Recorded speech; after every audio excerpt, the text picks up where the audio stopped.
Hi, my name is Jackie Johnson, and I am a program coordinator with the County of Ventura Children and Family Services. And I would like to talk to you about emergency shelter homes.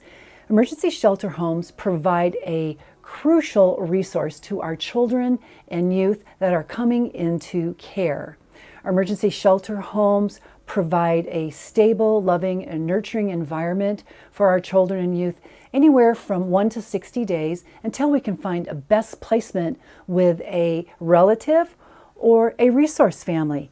Emergency shelter homes provide that safe environment, and this is a real meaningful way that you can step up and help our community and our families and our children and youth. I have the honor of introducing you to Natalie and Fernando Torres, our emergency shelter family. They will share with you their inspiring story about the way that they have stepped up to help our youth and teens and children living in care.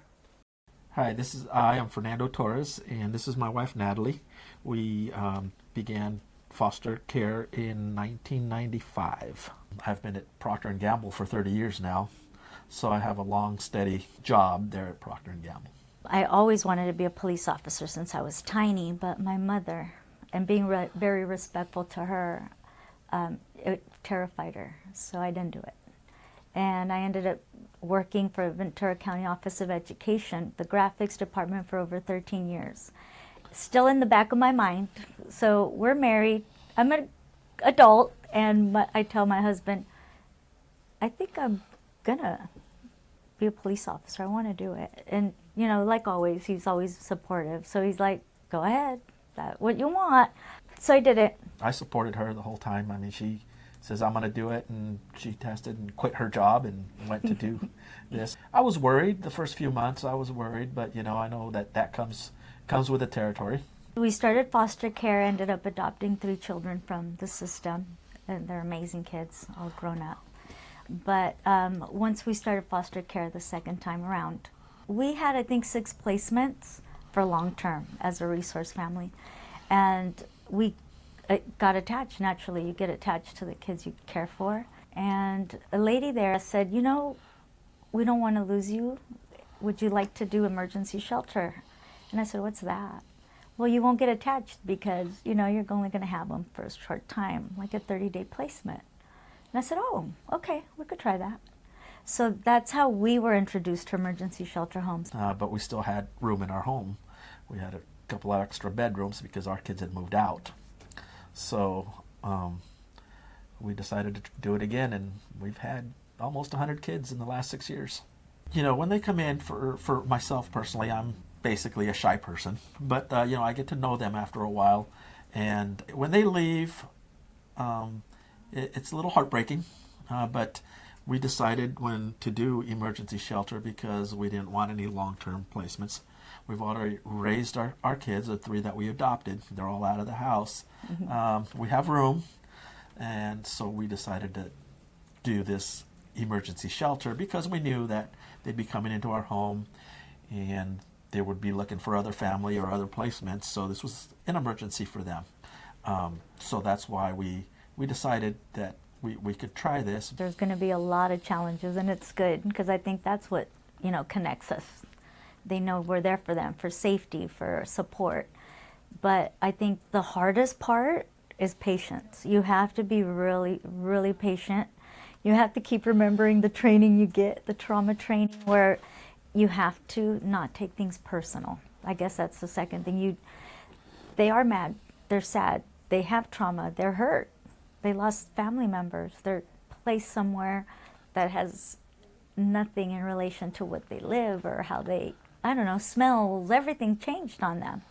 So you have to be really patient and you have to not take things personal. Sometimes all they want is a bed. Yeah. All they want is a warm bed and food and a roof over their heads. You know, don't try and force the family thing on them. We basically just let them be. Feel them out for a few days, and if they want to interact with us, we interact.